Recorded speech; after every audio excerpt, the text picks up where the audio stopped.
The city was dressed in lights that sparkled like 1,000 diamonds against the cold winter night. Snowflakes drifted lazily from the sky, coating the streets in a blanket of white, and every window glowed with warmth and laughter. But in the corner of a small, quiet restaurant, a man sat alone at his table, his suit perfectly tailored, his watch glinting under the soft light. He was a CEO, a man who owned everything money could buy, yet at that moment he felt like the poorest soul in the world. For it was Christmas Eve, and while families laughed and shared meals all around him, he sat in silence with nothing but a glass of wine for company. He had no one waiting for him at home, no child's laughter to greet him, no wife's smile to remind him of love. His empire had given him wealth but stolen from him the simple joys of companionship. Across the room, at a corner table, a small family celebrated Christmas with a modest meal. A mother, her husband, and their little girl, no older than 6, held hands before eating, whispering a prayer of gratitude. The little girl, with her bright eyes and curly hair tied in red ribbons, noticed the man sitting alone. She tilted her head curiously and whispered to her mother, "Why is that man all by himself on Christmas?" Her mother glanced over, her heart aching at the sight, but before she could answer, the child slipped off her chair and walked straight to his table. The CEO looked up, startled, as the tiny figure stood before him. She smiled brightly, her innocence shining like a light in the darkness, and asked in the softest, sweetest voice, "Do you want to have dinner with us?" The question pierced him deeper than any deal he had ever made, for it was not pity in her tone. It was pure kindness, the kind that expected nothing in return. He opened his mouth to respond, but words caught in his throat. No one had invited him to a Christmas dinner in years. He stared at her, this little stranger, and for the first time in a long while, he felt the sting of tears behind his eyes. I wouldn't want to intrude," he whispered, his voice rough. But the girl giggled and grabbed his hand with her tiny fingers, tugging gently. "You won't. Mommy says Christmas is for everyone, and no one should be alone tonight." The mother approached, slightly embarrassed, but she smiled warmly. "I hope you don't mind," she said softly. "She has a big heart." The man stood there frozen, torn between the walls he had built and the longing he had buried. Slowly, he nodded, allowing himself to be led by the little girl to their humble table. The meal was simple: roast chicken, a few vegetables, and a small cake for dessert. But to him, it felt like a feast fit for kings.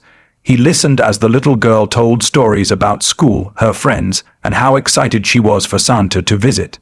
He watched the parents exchange loving glances, their faces glowing with contentment despite their modest lives. And with every laugh, every bite, every shared word, the loneliness inside him melted away like snow under the sun. At one point, the little girl looked at him and asked, "Don't you have a family?" The question struck him deeply, but he smiled gently and shook his head. "Not anymore," he said, his voice low. "I had one once, but I was too busy chasing things that didn't matter, and now I spend Christmas alone." She frowned, her little brows knitting together. "That's sad," she whispered. Then she reached across the table and placed her tiny hand over his. "Well, tonight you're with us, so you're not alone anymore." Her words shattered the last of his defenses. For years he had hidden behind wealth, power, and success. But here was a child reminding him of the one thing he truly longed for: connection. He looked around the table at this small, loving family who had nothing to gain by welcoming him, and he realized that this was the real wealth he had been missing. As the night went on, he found himself laughing, truly laughing, for the first time in years. He joined them in their prayers, helped cut the cake, and even allowed the little girl to place a paper crown from a Christmas cracker on his head. For once, he felt not like a CEO, not like a man burdened with power and loneliness, but simply like a human being who belonged. When the evening drew to a close, and it was time to leave, the man felt a strange ache in his chest, the kind that comes when you experience something beautiful you don't want to end. He stood, reached into his pocket, and pulled out his card. He offered it to the parents, but the mother shook her head with a gentle smile. "You don't owe us anything," she said. "Tonight was just about kindness." But the little girl tugged his sleeve again and whispered, "Promise you'll come next Christmas too."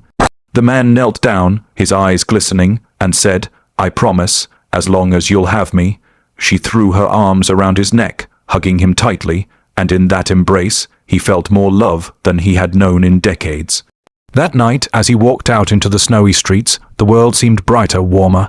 For the first time in years, he wasn't dreading the holiday. Instead, he carried with him the gift no money could buy, the gift of being seen, accepted, and loved. Christmas, he realized, wasn't about grand feasts or glittering gifts. It was about sharing the table, the laughter, and the heart. And all it took was the courage of one little girl to remind him of that timeless truth. From then on, every Christmas Eve, the lonely CEO was no longer alone. He became part of their traditions, their laughter, their joy. And though he still had his empire, he found something far more valuable, that night family, even if not by blood, but by love. On Christmas Eve, while the city glowed in sparkling lights and snowflakes danced softly through the night air, a powerful CEO sat in the corner of a small restaurant, dressed in his fine suit, his glass of wine untouched, his heart heavier than the world outside could ever guess.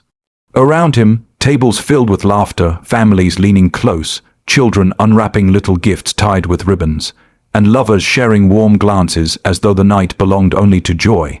But for him, the air carried only silence, a silence so thick it wrapped around him like chains, reminding him of the choices he had made, the time he had given to wealth and power instead of love, and the cost of those decisions was clear now. He was alone on the very night meant for togetherness. At another table, a young family sat with simple plates of roasted chicken, vegetables, and a small cake that looked modest compared to the feasts in the surrounding homes. Yet their table radiated warmth, for they had each other. The little girl in the family, her hair tied with red ribbons and her cheeks glowing with innocence, noticed the lonely man sitting in the shadows, and with childlike curiosity she whispered to her mother, "Why is that man sitting all alone?" The mother sighed softly, not sure how to explain loneliness to a child who knew only love.